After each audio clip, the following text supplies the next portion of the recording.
வாங்க வியூவர்ஸ், இன்னைக்கு தேங்காய் பர்பி பண்ணலாம். அதாவது தேங்காய் நிறையா இருந்தது, பாதி தேங்காய் பொடியும் மிச்சத்தை வந்து தேங்காய் பர்பியாக பண்ணிடலாம் அப்படின்னு பார்த்தேன்.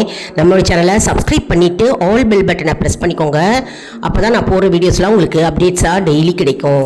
சரி வாங்க இப்போ பார்க்கலாம். அதாவது தேங்காய் நிறையா துருவி எடுத்து வச்சுட்டுருக்கேன். 2 டம்ளரு தேங்காய், அப்புறம் 1.5 டம்ளர் வந்து சர்க்கரை எடுத்து வச்சுட்டு அதில் வந்து வானிலியில் போட்டு கொஞ்சமாக தண்ணி போட்டு கலரணும். நல்லா கலரணும், கலரிகிட்டே இருக்கணும். அதாவது நல்லா சர்க்கரை வந்து நல்லா கரையணுங்க.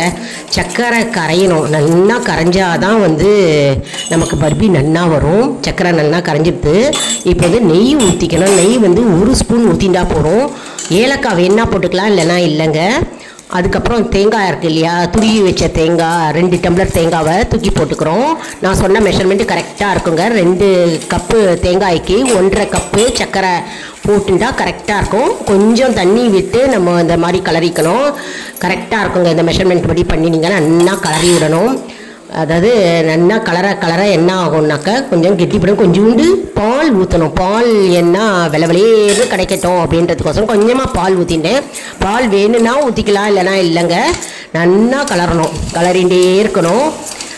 நடுவில் வந்து என்ன பண்ணணும்னா அந்த தேங்காய் கல்லுக்கெல்லாம் இருக்குது பார்த்தீங்களா, அந்த தேங்காவெல்லாம் வெளியில் எடுத்துடணுங்க. அதுக்கப்புறம் ஒரு பர்பி ட்ரேயில் வந்து கொட்டிக்கணும். நெய் தடவிற பர்பி ட்ரேயில் கொட்டிட்டு அதை வந்து சமன்படுத்திக்கணும் எல்லாத்தையும். எனக்கு கொஞ்சமாக தான் கிடச்சிது, அதனால் 2 டம்ளர் தேங்காய்க்கு இவ்வளோ தான் கிடச்சிதுங்க. அதனால் இப்படி ஓரமாக கொட்டின்ட்டேன் நான், நெய் தடவி விட்டுண்டு. அது மட்டும் இல்லைங்க, நம்ம வந்து கட் பண்ணணும். அதாவது ஸ்கொயராகவும் கட் பண்ணலாம், டைமண்டாகவும் கட் பண்ணலாம். அப்போ தான் வந்து நல்லா அழகாக வரும், கிளியராக. டைமண்ட் வேணுனாலும் டைமண்ட் மாதிரி ஷேப்பில் கட் பண்ணலாம், என்ன ஷேப்பில் வேணாலும் கட் பண்ணலாங்க. அழகாக நான் ஸ்கொயராக கட் பண்ணேன். முதல்ல நேராக ஸ்ட்ரெயிட் கட்டு.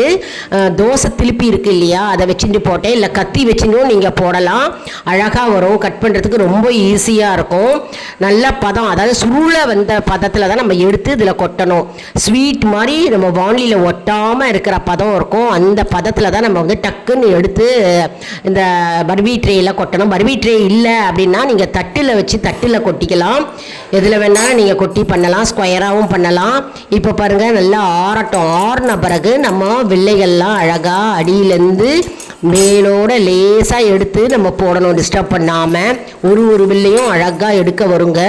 பதம் தாங்க இதுக்கு தேவை. ரொம்ப ஈஸி, 5 நிமிஷத்தில் நம்ம இந்த தேங்காய் பர்பி பண்ணிடலாம். வெள்ளிக்கிழமை பண்ணலாம், செவ்வாய்க்கிழமை பண்ணலாம், நெய்வேத்தியத்துக்கு பண்ணலாம். நம்ம இப்போ கோவிலில் நெய்வேத்தியம் பிரசாதமாக எடுத்துகிட்டு போனாலும் இதை பண்ணி எடுத்துகிட்டு போகலாம். ரொம்ப ஈஸி, சட்டுன்னு ஈஸியாக. தேங்காவும் நமக்கு சர்க்கரையும் இருந்தால் போகிறோம், டக்குன்னு ஈஸியாக நம்ம இந்த ஸ்வீட் பண்ணிடலாம். செஞ்சு பாருங்கள். லைக், ஷேர், சப்ஸ்கிரைப் பண்ணுங்கள்.